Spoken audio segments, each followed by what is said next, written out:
Rod ବି ଯୋଉ ମାରିଥିଲା ଟିକେରେ ବି rod ବି ପଶି ଯାଇଥିଲି ମୁଁ ସେଠି ଦେହାନ୍ତ ବି ହେଇଯାଇଥାନ୍ତା। ହଁ ବିଜୁ କୁହନ୍ତୁ। ଜନତା ଦଳର 25 ବର୍ଷ ଶାସନରେ ରକ୍ତମୁଖା ହେଇକି ଅଛନ୍ତି, ଯେତେବେଳେ ଶାସନ ଭାର ହାତରୁ ଖସି ଯାଇଛି ଆଜ୍ଞା ସେଟାକୁ ସେ ଇଣ୍ଟରଲେନ୍ସ କରୁଛନ୍ତି, ସହି ପାରୁନାହାନ୍ତି। ତେଣୁ ସେମାନେ ରକ୍ତମୁଖା ହେଇଛନ୍ତି। ତେଣୁ ସେ ମାରିଦେଲେ, ଏମିତି ଲୋକଙ୍କୁ ଜୀବନ ମାରିଦେଲେ ଆଉ ଥରେ ହୁଏତ ବାଇ ଇଲେକ୍ସନ ହେଇପାରେ। ସେ ଖୋଜୁଛନ୍ତି କେମିତି ଆଉ ଥରେ ଇଲେକ୍ସନ ଆଉ ଥରେ ପଶିବୁ, ଆଉ ଥରେ ମୌକା ମିଳିଯିବ କି? ତେଣୁ ଏମାନେ ରକ୍ତମୁଖା ହେଇଛନ୍ତି। ମାନେ ସବୁ ଆମେ ଯୋଉ ଖବରଟି ବର୍ତ୍ତମାନ ପାଇଲୁ ଯୋଉଥିରେ କି ଆପଣ କହୁଥିଲେ ଯେ ଆପଣଙ୍କ ଉପରେ ଆଟାକ୍ ହେଇଛି ଏବଂ ଆପଣଙ୍କୁ ମାରିକି ସେମାନେ ବାଇ ଇଲେକ୍ସନ ଯୋଜନାରେ ରହୁଛନ୍ତି ବୋଲି କହୁଛନ୍ତି। ଏ ଘଟଣା ଆପଣ ବିଷୟରେ ଟିକେ କହିବେ?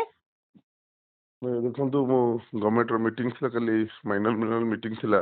ଆଜ୍ଞା ତ ମୁଁ ଇଭିନିଂରେ କାଲି ଯାଉଥିଲି କଲେକ୍ଟର ଅଫିସ, ଷ୍ଟାଡିୟମ ଫିଡିୟମ ସମସ୍ତେ ବସିଥିଲେ। ସେ ବୁଢା ଯାଜପୁର ଗଲାବେଳକୁ ବୁଢା ନଦୀ ପାଖରେ ହଁ ସେଠି କିଛି ବିଜୁ ଜନତା ଦଳର ଗୁଣ୍ଡା ଶ୍ରେଣୀର ଲୋକ ସେଠି ଟାୟାର ଫାୟାର ଜାଳିକି ରୋଡ ଷ୍ଟ୍ରାଇକ୍ କରିଥିଲେ କିଛି ହାଟ ଉଠିବା କେସରେ। ମୁଁ ଆଜ୍ଞା ତ ଏ ବିଷୟରେ କିଛି ଅବଗତ ନଥିଲି। ମୁଁ ଷ୍ଟ୍ରାଇକର 400 ମିଟର ପୂର୍ବରୁ କ୍ୟୁରେ ଛିଡା ହେଇଥିଲି। ହୁଁ ତ ହଠାତ୍ ସେଠି ଆସିକି କିଛି ଦୁର୍ବୃତ୍ତ ଆସିକି ସେଠି ଷ୍ଟ୍ରାଇକ୍ ପାଖରୁ ରଡ୍ ଫଡ୍ କିଛି ବାଡି ଷ୍ଟିକ୍, ହକି ଷ୍ଟିକ୍, ବଡ ବଡ ବୋଲ୍ଡର ଧରିକି ଆସିଲେ। ଆଜ୍ଞା କହିଲେ ଏଠି ହିମାଂଶୁ ଲିକୁ ସାହୁ ବବି ଭାଇ ମନା କରୁଛନ୍ତି, ଯାଜପୁର ଆସିଲେ ମାନେ ଫିଟିକି ମାରିଦବ। ଆଉ ଭାଇ ବିରୁଦ୍ଧରେ ଇଏ ସୋସିଆଲ ମିଡିଆରେ କହୁଥିଲା ହୁଁ ଆଉ ଇଏ କରୁଥିଲା, ତେଣୁ ଆକୁ ଫିଟିକି ମାରିଦିଅ, ସଫା କରିଦିଅ। ବିଜେପିର କେହି ଗୋଟେ ନେତା ଏଠି ଯାଜପୁରରେ ପଶି ପାରିବେନି, ଏଟା ବିଜେଡିର ଗଡ଼। ହୁଁ ବବି ଭାଇ ଯାହା କହିବେ ସେଇଆ ହବ। ବବି ଭାଇ ଆଦେଶ ଦେଇଛନ୍ତି, ମାର ଏଟାକୁ ପିଟିକି। କହିକି ମୁଁ କାଚଟା ଖୋଲିଦେଲି, ଭାଇ ଲୋକ ଆସୁଛନ୍ତି କଣ ମତେ ପଚାରିବାକୁ। ଆଜ୍ଞା ମୋ ଚେନଟାକୁ ଛିଣ୍ଡେଇ ନେଇ ପଳେଇଲେ ଏବଂ ମତେ ଧକ୍କାଟେ ମାରିଲେ। ମୋ ଗାଡି, ମୋ ପିଏସ ଉଠି ଆସିଲା, ତ ଗାଡି କାଚ ଟେକି ଦେଲା ପରେ ହଁ ତାପରେ ସେ 7-8 ଜଣ ଆସି ହଠାତ୍ ମୋ ସହିତ କେହି ନଥିଲେ, ଆସି ପଥର ଫଥର ଧରି ଗାଡି ଫାଡି ପିଟି, ଗାଡି କାଚ ଭାଙ୍ଗି ରଡ୍ ପିଟିଲେ। ଆଉ ଟିକେ ରଡ୍ ବି ମୋ ବେକରେ ପଶି ଯାଇଥାନ୍ତା, ଅଳ୍ପକେ ବର୍ତ୍ତିଗଲି। ଏଇ ଯୋଉ ଘଟଣାଟା କୋଉଠି ଏକ୍ସାକ୍ଟ ଘଟଣାଟା କୋଉଠି ଆପଣ କହୁଛନ୍ତି? ବୁଢା ନଈ ଏଟା ପାଖରେ? ଯାଜପୁର ପାଖରେ ହେଇଛି। ଯାଜପୁର ବୁଢା ନଦୀ ପାଖରେ। ବୁଢା ନଦୀ ପାଖରେ। ସେଠି ତ ସିସିଟିଭି ଏମିତି କିଛି ଥିବ ନା? ଆଜ୍ଞା ସେମାନେ ବାଡେଇଛନ୍ତି, ସେଠି ସବୁ ଲୋକ ଦେଖିଛନ୍ତି। ମୋ ଆଚ୍ଛା ଗାଡି ଭାଙ୍ଗିକି ଚୁନା ହେଇଯାଇଛି। ଆଚ୍ଛା ସେଠି ଲୋକ ସେମାନେ ଆଜ୍ଞା ଧରା ହେଇଛନ୍ତି, ସେମାନେ ଧରା ପଡିଛନ୍ତି ସେ ଲୋକମାନେ? କାଲି ରାତିରେ ପୋଲିସ ପ୍ରଶାସନ ସମସ୍ତେ ସଜାଗ ହେଇଥିଲେ। ସେଥିରେ ନିଜେ ମୁଖ୍ୟମନ୍ତ୍ରୀ ନିଜେ ଫଲୋଅପ୍ କରୁଛନ୍ତି, ଯିଏ ଦୋଷୀ ଯିଏ ନିଶ୍ଚୟ ଧରା হবে ବୋଲି। ଏବଂ ରାତିରେ କାଲି ମୁଁ ଖବର ପାଇ ସକାଳୁ 9ରୁ 10 ଜଣ ଆରେଷ୍ଟ ହେଇସାରିଲେଣି। ଆଚ୍ଛା ଆଚ୍ଛା ତା ଆପଣଙ୍କର ଚେନ୍ ବି ଝାମ୍ପି ନେଇଛନ୍ତି ବୋଲିକି ଶୁଣା ଯାଉଛି? ଚେନ୍ ଆଜ୍ଞା ଝାମ୍ପି ନେଇଛନ୍ତି ଆଜ୍ଞା। ରଡ୍ ବି ଯୋଉ ମାରିଥିଲା ଟିକେରେ ବି ରଡ୍ ବି ପଶି ଯାଇଥିଲି, ମୁଁ ସେଠି ଦେହାନ୍ତ ବି ହେଇଯାଇଥାନ୍ତା।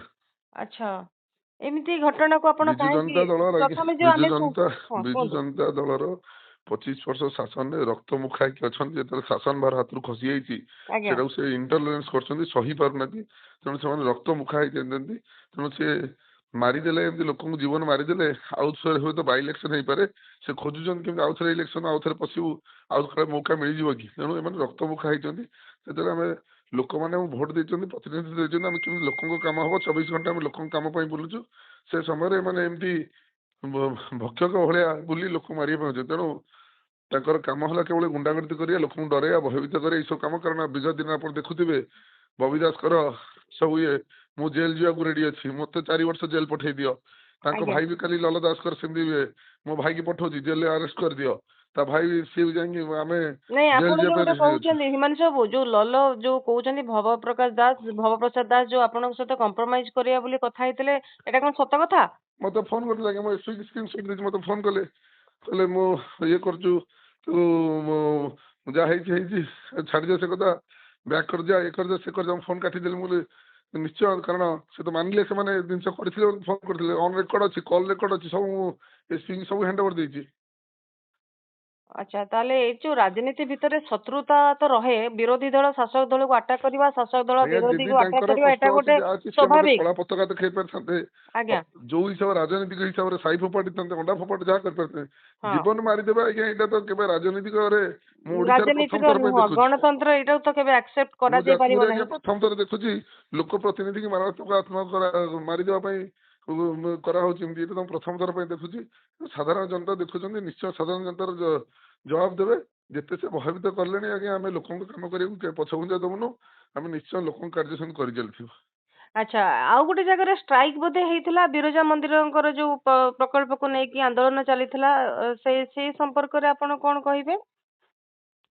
ମୁଁ ତାପରେ ଆଜ୍ଞା ମୋର କିଛି ଜ୍ଞାନ ନାହିଁ, ମୁଁ ପୁରା ଅବଗତ ତାପରେ ମୋର କିଛି ଆଜ୍ଞା। ଜ୍ଞାନ ନାହିଁ। ଆଚ୍ଛା ତାହେଲେ ଆପଣ ଏଟାକୁ କହୁଛନ୍ତି ଯେ ଆପଣ କେମିତି ଭାବୁଛନ୍ତି ଯେ ଏଟାକୁ ପ୍ରଣବ ପ୍ରକାଶ ଦାସଙ୍କର ଷଡଯନ୍ତ୍ର ଥାଇପାରେ ଆଜ୍ଞା ବୋଲି? ମୁଁ ନିଜେ ଭିକ୍ଟିମ୍, ମୋ ଆଗରେ କହିଲେ ଆଜ୍ଞା ବବି ଦାସ ପଠେଇଛି ମାରିଦେବୁ ଆଜ୍ଞା, ତାଙ୍କର ଲୋକ ଗୁରା ସବୁ ସେଠି ଥିଲେ, ତାଙ୍କ ବିଜୁ ଜନତା ଦଳ ସଭାପତି, ତାଙ୍କ ସରପଞ୍ଚ ମାନେ ଆରେଷ୍ଟ ହେଇଛି, ତାଙ୍କ ସରପଞ୍ଚ ବି ସେଠି ଥିଲେ ଆଜ୍ଞା। ମୁଁ ଆଉ କେମିତି କହିବି ଆଜ୍ଞା? ନାଇଁ ହୁଏତ କେମିତି ଆଉ କିଏ କରିକି ତାଙ୍କ ନାଁ ନେଇଥାଇ ପାରିଥାଏ, କାରଣ ଜଣେ ଯଦି ଚେଷ୍ଟା କରିବ ମାରିବା ପାଇଁ, ଗୁଣ୍ଡା ପଠେଇବ, ହୁଏତ ତାଙ୍କର ନାଁ ଟାକୁ ସେ ନ କହିକି ଆଜ୍ଞା ସରପଞ୍ଚ ତାଙ୍କର ସିଏ ବିଜୁ ଛାତ୍ର ତାଙ୍କର ଆଜ୍ଞା, ତାଙ୍କର ସୋସିଆଲ ମିଡିଆ ତାଙ୍କ ସହିତ ବସୁଛନ୍ତି ସବୁବେଳେ, ସବୁ କାମ କରୁଛନ୍ତି ସେମାନେ ଆଜ୍ଞା କହିଲେ। ତାପରେ ଆଚ୍ଛା ଆଜ୍ଞା ଭବ ପ୍ରକାଶ ଦାସ ମତେ କାହିଁ ସାଙ୍ଗେ ସାଙ୍ଗେ ଫୋନ କଲେ ଆଜ୍ଞା? ହଁ ହଁ ଫୋନ କରିକି ଆପଣଙ୍କୁ କଣ କହିଲେ ଏ କଥାଟାକୁ କମ୍ପ୍ରମାଇଜ କରିଦବା ପାଇଁ? କଥାଟାକୁ ଏଇଠି ସେଇଠି ଦାବି ଦିଅ, ଯାହା ହେଇଛି କଥାଟା ବଢାନା, ଆଉ ମୁଁ ଯାହା ହେଇଛି ଭାଇ ଏଥିରେ ମୁଁ ଭୁଲ ମାଗୁଛି, ଭାଇ କ୍ଷମା ମାଗୁଛନ୍ତି, କଥାଟା ଏଥିରେ ଦାବି ଦିଅ। ଆଚ୍ଛା ତାପରେ ଭବପ୍ରସାଦ ଦାସ ବି ସରି ପ୍ରଣବ ପ୍ରକାଶ ଦାସ ବି ସେ ଗୋଟେ ବାଇଟ ରେ କହିଛନ୍ତି ଯଦି ଏଟାକୁ ମାନେ ଇନଭେଷ୍ଟିଗେସନ କରାଯାଉ, ଯଦି ତାଙ୍କର ଭାଇ ଏଥିରେ ସମ୍ପୃକ୍ତ ଥିବେ ଆଜ୍ଞା କିମ୍ବା କିଏ ତାଙ୍କର ଥିବେ। ପେଶା ହେଲା କ୍ରାଇମ କରିବା, ପଇସା କଲେକ୍ସନ କରିବା, ସେ ପେଶାଦାର ସେ କାମରେ ସେ ମାଷ୍ଟର, ଏବଂ ତାକୁ ଯାଇ ମିଡିଆ ଆଗରେ କଭର ଆପ୍ କରିବେ ଏଇ ଜିନିଷ। ଆଜ୍ଞା ଏ କୁଚକ୍ରୀ ରାଜନୀତି, ଏଥିରେ ସମସ୍ତେ ଧରା ପଡି ଯାଉଛନ୍ତି। ଆଇନ ହିସାବରେ ଠିକ କାର୍ଯ୍ୟକାରୀ କରାହବ। ଭାରତୀୟ ଜନତା ପାର୍ଟି ସରକାର ଯିଏ ଆଜ୍ଞା ଚୋର କାମ କରିବ କାହାକୁ ଛଡା ହବନି, ସେଇ ହିସାବରେ ପୋଲିସ ସଜାଗ ଅଛି। ସେ ଆଗାମୀ ଦିନ ଜଣା ପଡିବ ସେ କଣ କରିଛନ୍ତି ନ କରିଛନ୍ତି। ସେ ଯୋଉ ଗୁଣ୍ଡାରାଜ 25 ବର୍ଷ କରି ଯାଇଥିଲେ ତା ସମାପ୍ତ ହବାକୁ ଯାଉଛି, ତେଣୁ ସେ ସେଇ ଲାଷ୍ଟ ସମୟରେ ସେ ଏମିତି କାମ କ୍ରାଇମ କରିବାକୁ ପଛଘୁଞ୍ଚା ଦଉନାହାନ୍ତି। ଆଜ୍ଞା ତାହେଲେ ଆପଣଙ୍କ ଧନ୍ୟବାଦ। ପିଏସ୍ଓ ଠାରୁ କଣ ପିସ୍ତଲ ଛଡେଇ ନେଇଥିଲେ?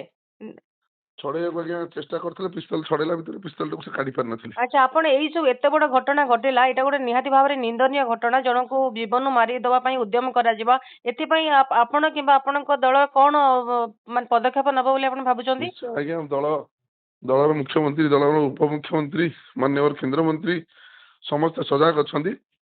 ନିଶ୍ଚୟ ମତେ ରାତି ସାରା ଦିନ ସାରା ଫୋନ, କେମିତି ଠିକରେ ଶାନ୍ତି ଶୃଙ୍ଖଳା ଲ ଆଣ୍ଡ ଅର୍ଡରକୁ ଆମେ ସରକାର ଦଳ ଠିକ ରଖିବା, ଏବଂ ଯୋଉମାନେ ଆସାମୀ ଅଛନ୍ତି ନିଶ୍ଚୟ ଧରା ହବ, ଏବଂ ରାତିରେ ବି 50 ପ୍ଲାଟୁନ ପୋଲିସ ଯାଇ ପହଞ୍ଚୁଛନ୍ତି ସେଠି ଯାଜପୁର ଟାଉନରେ।